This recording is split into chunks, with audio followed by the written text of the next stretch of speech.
సరిపోవడం లేదా మన రేట్ కరెక్ట్ చేసుకుంటే దానికి సరిపోతుందన్న మా బర్త్డే పెడుతుందని కొన్ని నచ్చ చెప్పాలి కస్టమర్స్.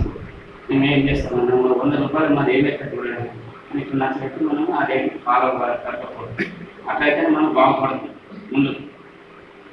దీని విషయంలో ఈ విధంగా ఉంది.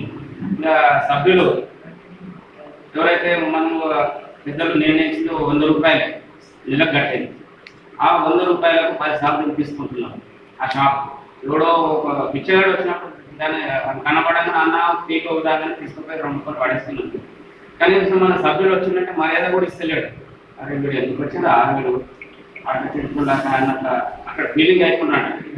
నేను తిరుగుతున్నాం ఎందుకంటే 20 సంవత్సరాల నుంచి 15 సంవత్సరాల ముందు తిరుగుతున్నా. ఈ మధ్యనే పెద్ద మనుషులు నాకు తిరుగుతున్నారు. వాళ్ళకి ఆ ఉద్దేశం ఎందుకే మరి 100 రూపాయలు వేయడానికి అంత కష్టం లేదు. నెలకు ఒకసారి కదా ఆ 100 రూపాయలు రోజుకు 3 రూపాయలు చెప్పండి మనం ఇచ్చే సంఘానికి. అవేమి వేస్ట్ అయిపోలేదు. ఇక్కడ సంఘానికి డెవలప్మెంట్ చేస్తుంది కదా. ఇక్కడ ఫర్నిచర్లు వాళ్ళు చూడండి ఎన్ని ఖర్చులు చేయాలి, కరెంట్ కానీ ఏ విధంగా చేస్తున్నా ఉన్నాం ప్రతి ఒక్కరికి. ఆ విధంగా మనము ఆ సభ్యుడు కనపడ్డ మనం ఎంబడి తీసి అన్న 100 రూపాయలు తీసుకున్నాము సంతోషంగా ఇవ్వాలి. ఆ విధంగా మనకు ప్రతి ఒక్కరు ఇచ్చినందుకు 70 షాపులు మినిమం నెలకు 7,000 అయితే ఆ విధంగా మీకు సంవత్సరానికి వచ్చి మీరు నెలకు చూసుకోండి, సంవత్సరాన్ని ఎక్కడ చూసుకోండి. ఎక్కడైనా తప్పులు జరిగితే మనం అందరూ అడుగుదాం. ఎక్కడైతే మనం క్యాషియర్ కానీ ప్రెసిడెంట్ కానీ ఎవరన్నా ఇక్కడ మనం కూర్చొని దాన్ని డిసైడ్ చేసి అన్న ఈ లెక్క ఎక్కడ పోయింది ఏమైంది మేము అన్న 100 గంటలు కట్టమన్నా ఈ విధంగా అడుగుదాం ప్రతి ఒక్కరు. అట్లా ఈ విధంగా దయచేసి ఎవరైతే మనం కట్టేవాళ్ళు 100 రూపాయలు ఉన్నది దయచేసి వాళ్ళు రాగానే 100 రూపాయలు ఇచ్చేసేయాలి. ఎందుకంటే 4 సార్లు తీసుకుంటే ఆ తిరిగి ఆయన కూడా అక్కడ పని పోతున్నారు. మినిమం ఆయనకు 2 చేతులు వేసుకుంటారు, 2 కటింగ్లన్నీ చేసుకుంటాడు. ఆ 70 షాపులు దిగాలి. అట్లా చూడండి ఆయన కష్టపడుతున్నాడు. ఎవరైతే తిరుగుతున్నాడో ఆయన సంఘ సేవ చేస్తున్నాడు. ఆయన నా పని పోయినా సరే అని ఆ విధంగా తిరిగి ఏదో మన సంఘానికి సేవ చేద్దామని తిరుగుతున్నాం.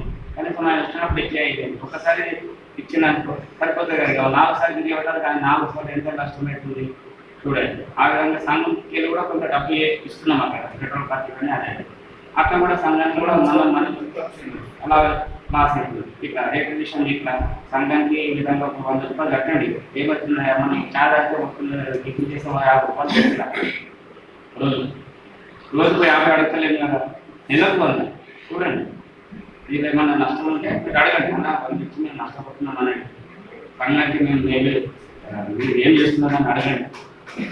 అట్లా ప్రతి ఒక్కరు ఆ రేట్ల విషయము ఇది ఒకటి దయచేసి సహకరించండి అందరూ ఈ విధంగా. ఇంకా ఇక్కడ పెద్దలు మనకు ఒక నీడ చేశారు. దాని కృషి వల్ల 15 సంవత్సరాలు పోరాడింది మన ఉమ్మరే నాయకుడు.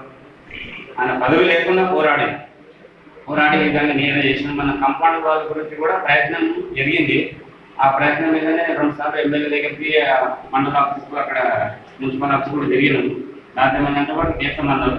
కాకపోతే 2 సార్లు పోయి దాన్ని ఆపుకున్నాము. అక్కడ డిస్ట్రిక్ట్ అవి డివైడెడ్ కావడం వల్ల అక్కడ పెండింగ్